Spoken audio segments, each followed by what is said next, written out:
Greetings, this is Fair None. Most of y'all know me as Everett.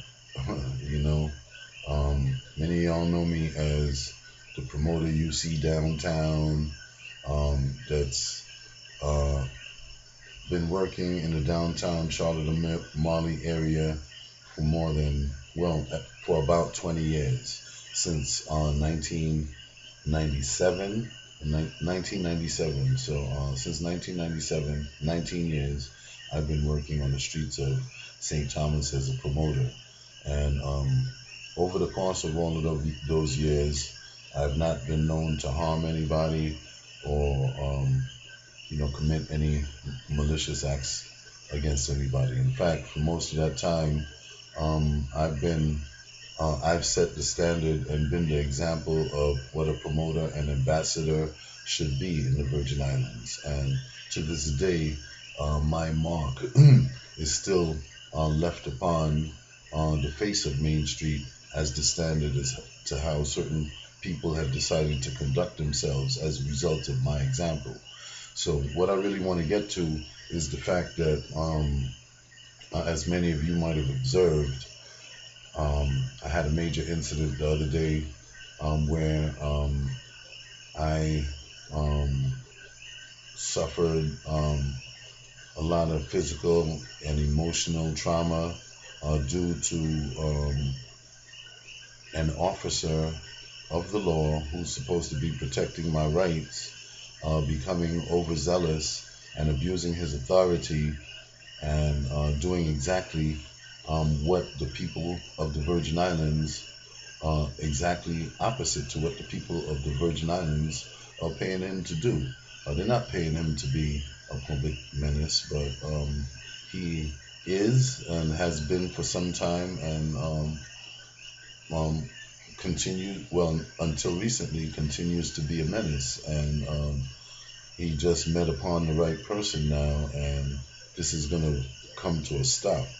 And I got several things that I want to say here. Is that now I'm going to go legally on the offensive against everyone who was involved and conducted themselves in a wrongful manner. I'm putting you guys on alert that you went against the wrong person. And also, I want to let you know that, we all observed hundreds of thousands of votes go through me, and I remained seemingly unaffected, because I'm not going to say that I didn't actually feel all those votes. I felt every one of those votes the whole time that he was pressing that stun gun and the amount of projectiles he shot into me or whatever. I felt all of those votes, and I know I'm a strong person on all of that, but can't really take the credit for that myself. I'm extremely strong and resilient and what have you, but I got to give the credit to the Most High. That was some real supernatural shit that y'all observed for yourself firsthand, on video. And the whole world is talking about it. I spoke to a number of correction officers that told me that, there's about 14 of them in the room, and they all told me that they were all tased by, because in order to be licensed, I guess, to handle a taser, you got to become tased yourself. And basically every one of them told me that when they were tased, they were unconscious within seconds. So what makes me so special? I don't know.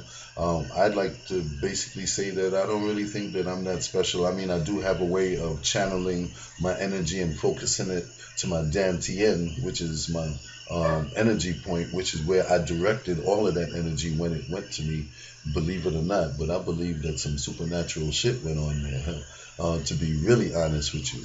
But people could say what they want, adrenaline or what have you. But even though I was adrenaline filled and all of that, you could readily observe in those videos that I was calm and collected and reasonable, and I was still coherent. I made sense with everything, and I was appealing to the officers' sense of mercy, I guess, and reason and logic. Like, listen, you out of control, man. It's like the same.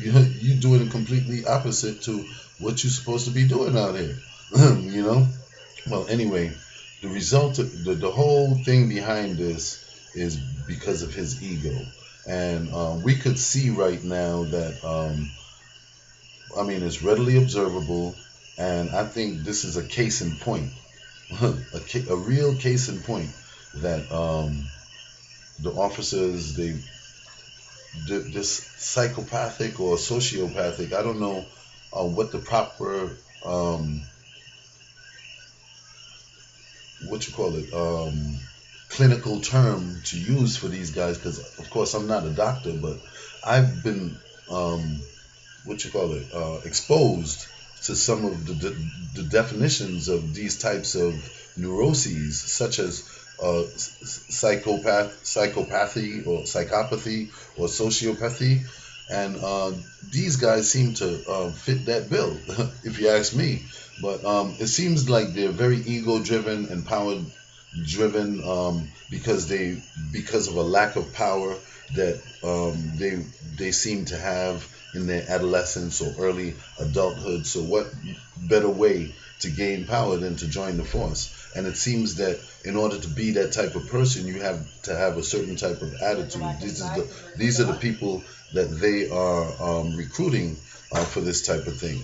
But basically, what I wanted to say is it's time now for us as a community to organize. If we want to see things different in our environment, rest assured that these people are going to push us as far as they possibly can, as far as we would possibly let them. So I'm going to organize a campaign, start a group, and I'm inviting you all to invite your friends, as many people as possible as you can, to join this group. That if you were victimized by the same officer who took advantage of me, I would like you to join and leave your comment and post your experience in this group. You know what I'm saying? Because it's a first step towards getting justice, not just for myself, but for other future people who may be victimized by this individual. Because as you know, he's been given paid administrative leave pending the outcome of this investigation. So he gets it's actually, if you ask me, like a reward. You know, during the holiday season, he gets to do whatever. He could probably take a trip or do whatever he wants now. But in the meantime, they jailed me, and I obviously wasn't the culprit. They can't even come up with a charge. I think they said that I was jaywalking or something. But anyway, they jailed me, and they totally messed up. They fumbled everything. I'm going after everybody in the Justice Department that went after that mistreated me. I'm dealing with corrections. They were gentlemen. You know, the marshals were gentlemen, and police officers certainly. Some of them were gentlemen, and I won't forget their kindness. But those people who were directly involved with one forcing me to assume a legal name, um, I'm going to pursue them. I'm pursuing everybody for every little thing that you did wrong. And I'm going to have names, I'm compiling everything, I'm going to have so much video, and I'm going to make an example of this. And I'm going to take this national and international. So basically, what I'm telling y'all is you fucked up, you fucked with the wrong person. I'm going to start that group. I'm going to start that group. So look out for that. Make sure you join it, make sure you post, and make sure you share with your friends, because we're going to get things right here with this police abuse situation here in the Virgin Islands. This has been the voice of Fear None Everlasting, also known as Everett, for those of you who know me as that. Anyway, talk to you later. Have a wonderful day. Bye.